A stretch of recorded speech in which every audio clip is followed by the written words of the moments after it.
Hello and welcome to the Virtual Cafe Sci, a new project for the coronavirus era and hopefully beyond. Now, anyone who is stranded at home, whether you're social distancing, self-isolating, or for whatever other reason, for that matter, even those not in your own home at all, you can join us now for live discussions on science-related subjects that are perhaps in the news. And with this short video, we're going to explain how you can take part in this, frankly, somewhat experimental online science discussion community. Now, firstly, the technology. A lot of people have started using Zoom over these past few weeks because it's so simple to use. So you may well already be familiar with it, in which case you can just skip this. But if not, there are many videos already online that will talk you through the basics of joining a meeting and even of running your own meetings. But in short, all you really need to do is to click on the link that we will give you and then follow some really pretty simple on-screen instructions. The main thing we've found is that do let the program use your audio and video at the point when you are prompted to, which is pretty much right at the beginning. It only uses it for the duration of the meeting, so you're not giving it away permanently. There's also a few other simple rules of thumb, like don't sit with your back to the window or your face will be in shadow. And in fact, the light from the window or whatever will be blinding to everybody else. Not that bad, but it's just politesse. But if you want us to see your expression, you don't want to be in silhouette. Another bit of advice, don't have your dog with you. Dogs, given half a chance, will bark at each other and you have a conversation between them, which drowns out everybody else. You're perfectly okay with cats. But basically, we're pretty sure you'll get the hang of this software. So let's talk about how the Cafe Sci format itself will work on an online virtual basis.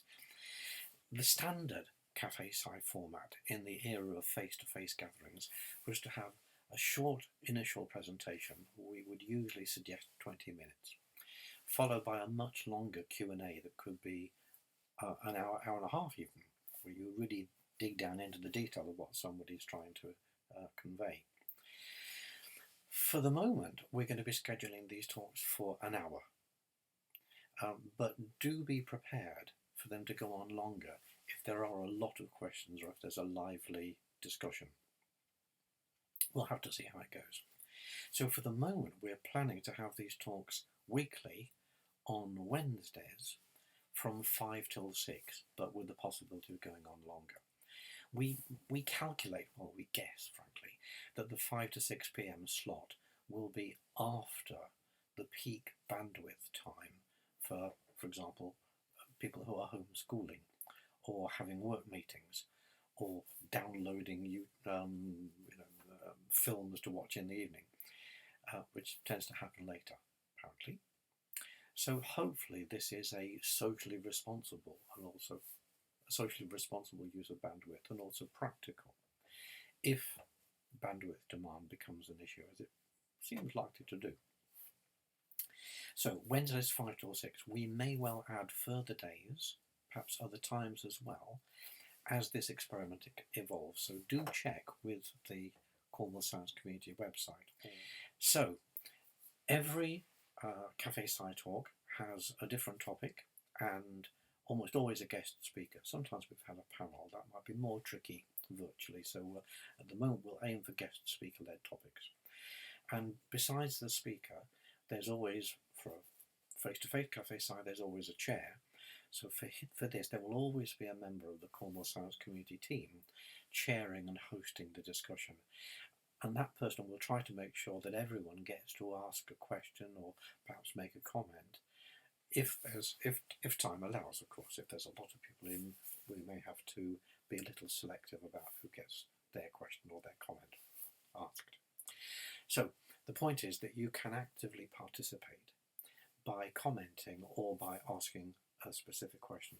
And you can do this either by video, in which case you'll appear on the screen and you'll be visible to all the others. You don't have to appear on the screen, you can just use your audio.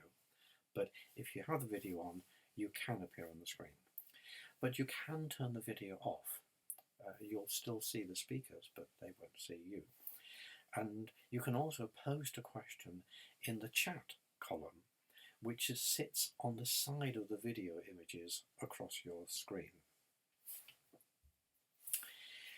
All such questions and comments will then appear in that screen once they've been typed in and posted, and the screen scrolls up and down. So it's very definitely a good idea to check on that chat button, so to click on that chat button, so you can see what other questions or comments others have already posted. And people can reply to each other's comments online, so you can have a little sort of separate bit of heckling going on there. So this is another dimension of interaction besides the live on-screen participating in what you can see and hear in the discussion.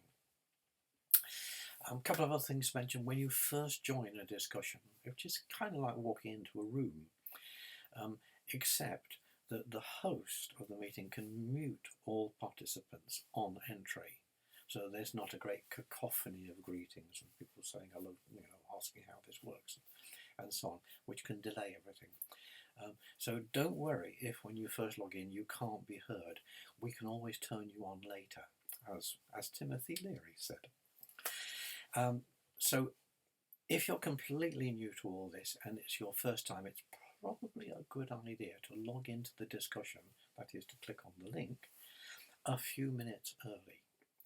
So that way, hopefully whilst you're settling in, it doesn't take up too much of the actual discussion time and just helping folk to find their own way around the software.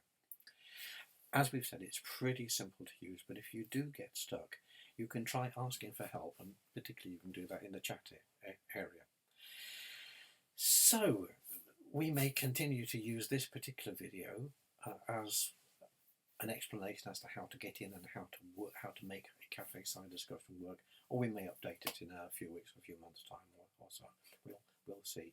This is, I'm stressing, an experiment, but it's kind of exciting experiment, and it is. That's one of the other videos says. Something we've been thinking of doing for some time.